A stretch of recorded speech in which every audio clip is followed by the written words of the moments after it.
O Corinthians começa a se movimentar no mercado, mas não do jeito que muita gente imagina, porque enquanto tenta reforçar o elenco, também começa a lidar com decisões que podem mudar o time.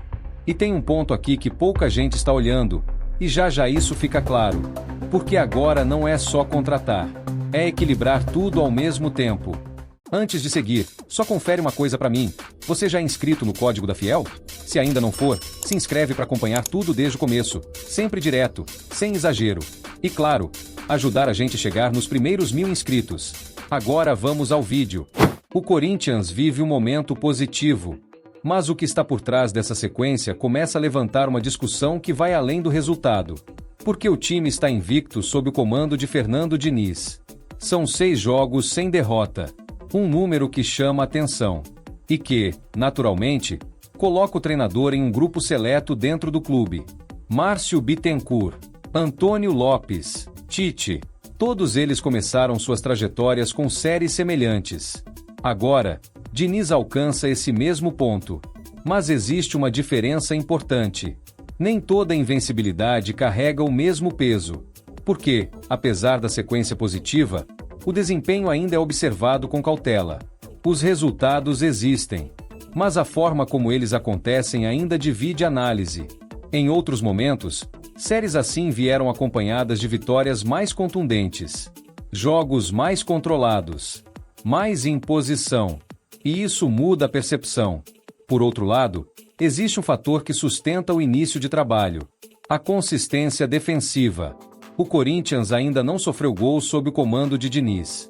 E esse dado tem peso, porque não é apenas sobre não perder, é sobre controlar o jogo, reduzir riscos, evitar erros que costumavam aparecer com frequência. E esse tipo de ajuste, mesmo que menos visível, influencia diretamente no resultado. Só que isso não encerra a discussão, porque o próximo passo é mais exigente. Manter uma sequência é um desafio. Sustentar desempenho quando o nível dos adversários aumenta é outro completamente diferente.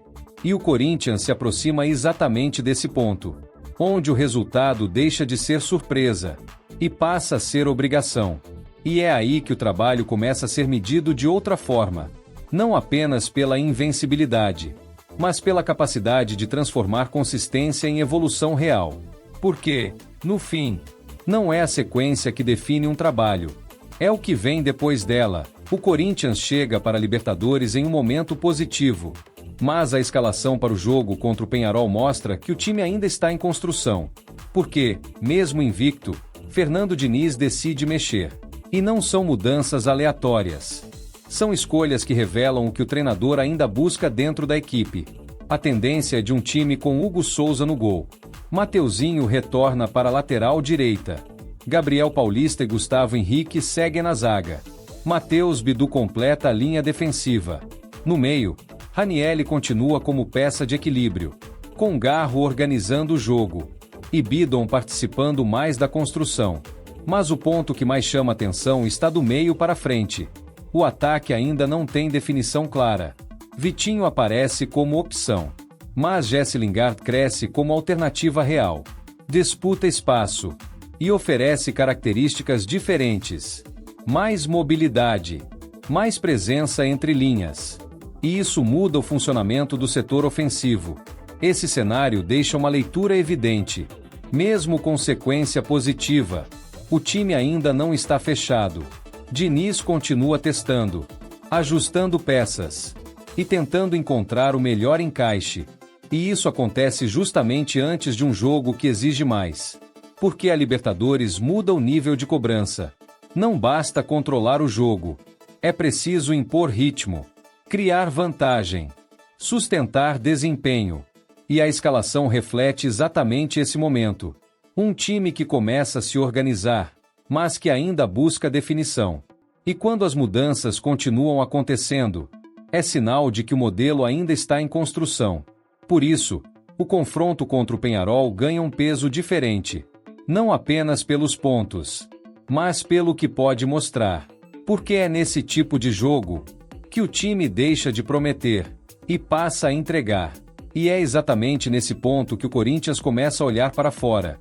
Porque, Se o time ainda está em construção, o elenco também entra na discussão. E o clube já se movimenta no mercado, não como opção, mas como necessidade. Internamente, a busca por reforços ofensivos ganhou prioridade. E um nome começou a ganhar força nos bastidores. Mas antes de falar dele, é importante entender o movimento. O Corinthians não procura apenas mais um jogador. Procura solução. Alguém que chegue pronto, que encaixe rápido e que resolva uma carência clara pelos lados do campo. Porque esse setor ainda não está definido. E isso já ficou evidente nas escolhas recentes. Agora sim, o nome entra. Gabriel Strefezza, atacante de 29 anos, com passagem pelo próprio Corinthians, e que hoje pertence ao Olympiacos, estando emprestado ao Parma. O jogador foi oferecido, agradou a diretoria, e também recebeu aval de Fernando Diniz. E isso muda o peso da negociação, porque deixa de ser oportunidade, e passa a ser decisão técnica. A possibilidade de um empréstimo facilita o cenário, reduz custo imediato e permite ao clube agir com mais cautela. Mas o ponto principal não está só na negociação. Está no motivo. Porque o Corinthians não está olhando para o mercado por acaso. Está reagindo a uma necessidade que já apareceu dentro de campo. E isso conecta diretamente com o momento do time. Um elenco que ainda busca definição. E que começa a exigir ajustes mais específicos. E é aí que o mercado deixa de ser planejamento e passa a ser resposta. E essa necessidade não surgiu por acaso. Ela já apareceu dentro de campo e teve um impacto direto no planejamento do Corinthians. Porque o clube perdeu uma peça importante. Kaique. O atacante sofreu uma lesão grave no joelho, rompimento de ligamento cruzado. E, nesse tipo de situação, não existe solução rápida. É cirurgia. É tempo fora. É ausência longa.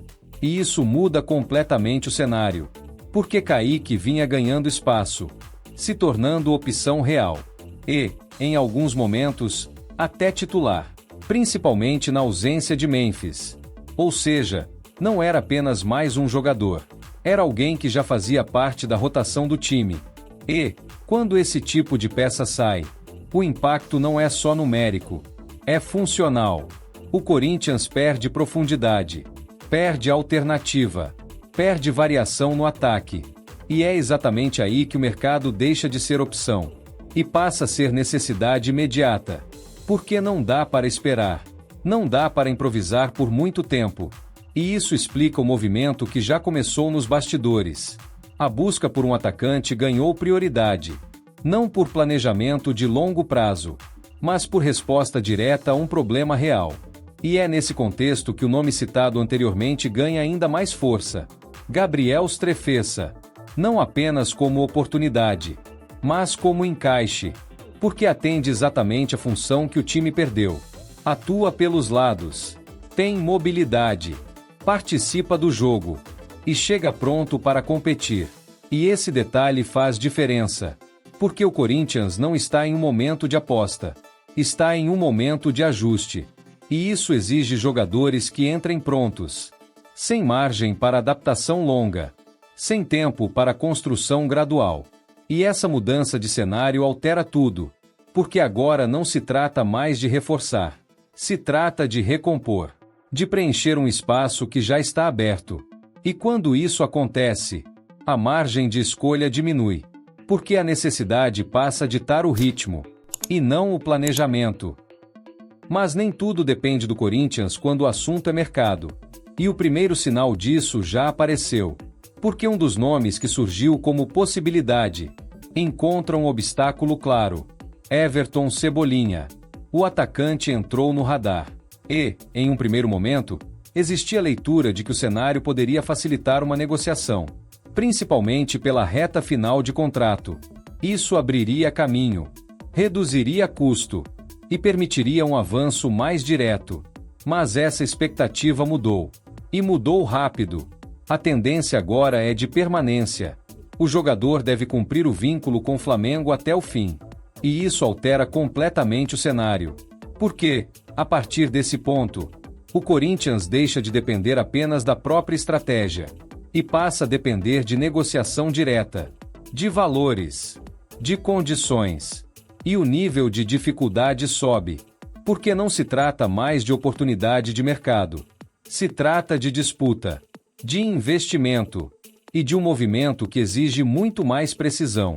Mesmo com o interesse, o encaixe deixa de ser simples e passa a exigir decisão, porque o clube já trabalha com limitações, já precisa equilibrar contas e não tem margem para erro.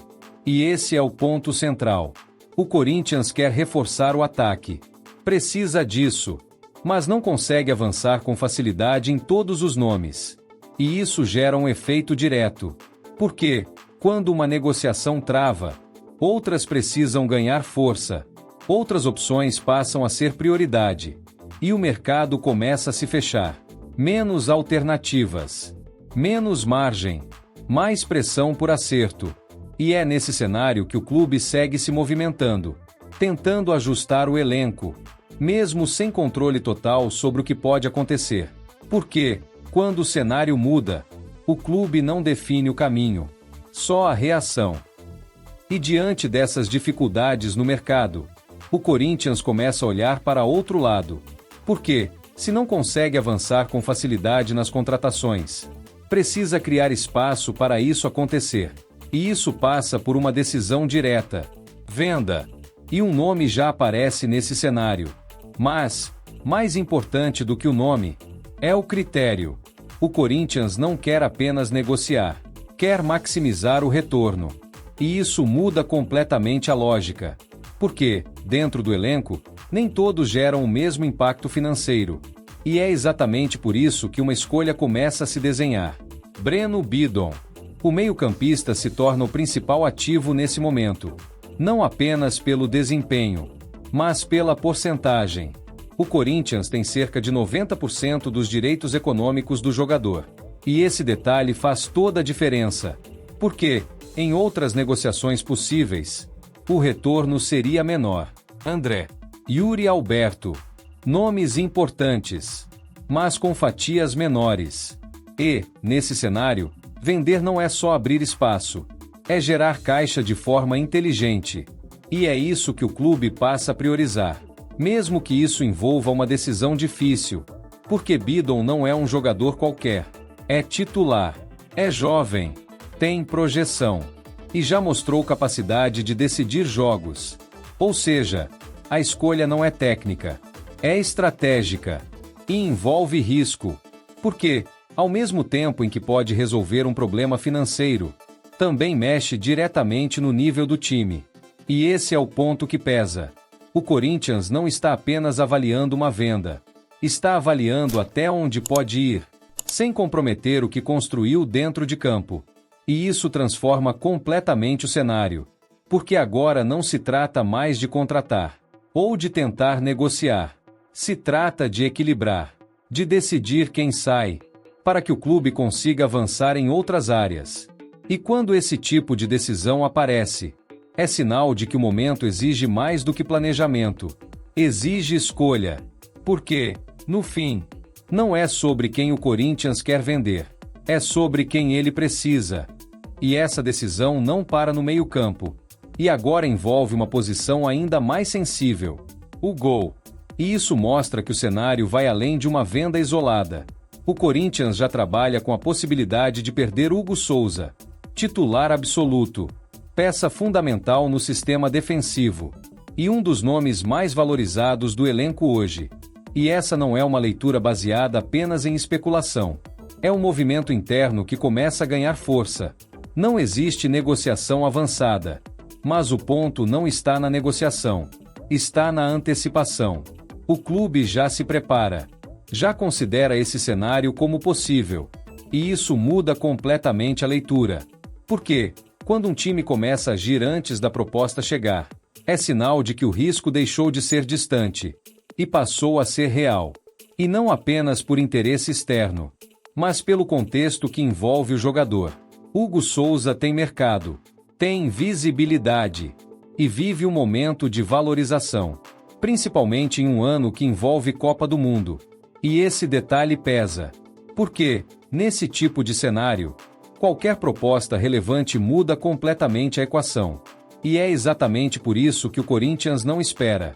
Se antecipa, se posiciona e começa a agir antes do problema acontecer. Porque perder um goleiro desse nível não é uma reposição simples. Não é algo que se resolve em pouco tempo. Não é uma troca automática. E isso explica outro movimento importante. A busca por um substituto já começou. E não é só por precaução. É por necessidade de controle. O clube quer alguém experiente. Alguém que chegue pronto. Alguém que possa competir. E, principalmente, manter o nível da equipe. Porque, nesse tipo de situação, não existe espaço para improviso. E esse detalhe reforça um ponto central. O Corinthians não está lidando com uma possível saída isolada. Está lidando com um cenário de mudança mais amplo. Porque, quando mais de uma posição entra em risco, o problema deixa de ser individual e passa a ser estrutural. E isso muda completamente a forma como o clube precisa agir. E o Corinthians já começa a reagir a esse cenário.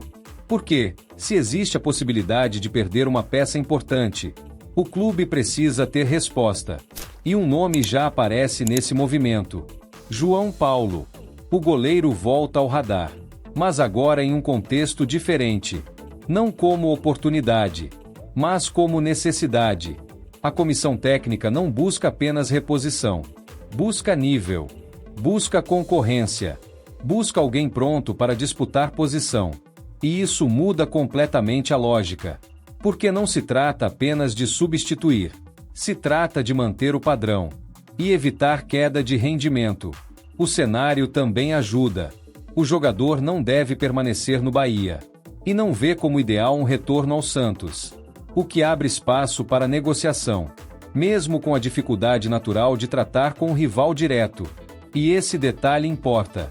Porque mostra até onde o Corinthians está disposto a ir. Mesmo em condições menos favoráveis. E isso revela mais do que uma tentativa de contratação. Revela o momento do clube. Porque o Corinthians não está apenas reagindo. Está tentando reduzir o impacto de decisões que já começaram a aparecer. E isso coloca o clube em um ponto delicado.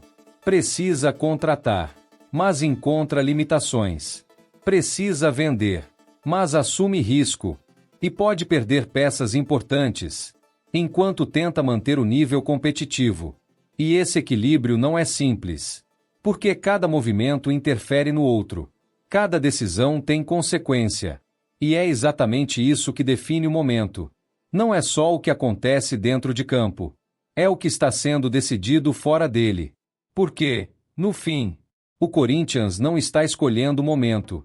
Está reagindo a ele. Porque, no fim, o Corinthians não está escolhendo o momento. Está reagindo a ele. E isso muda tudo. Agora eu quero saber a sua opinião. Você acha que o clube está fazendo certo? Ou está correndo risco demais nesse tipo de decisão? E me diz também de onde você está assistindo. Quero ver até onde esse vídeo está chegando. Se você curte esse tipo de análise mais direta, já se inscreve no canal. Valeu demais pela audiência. E a gente se vê no próximo vídeo.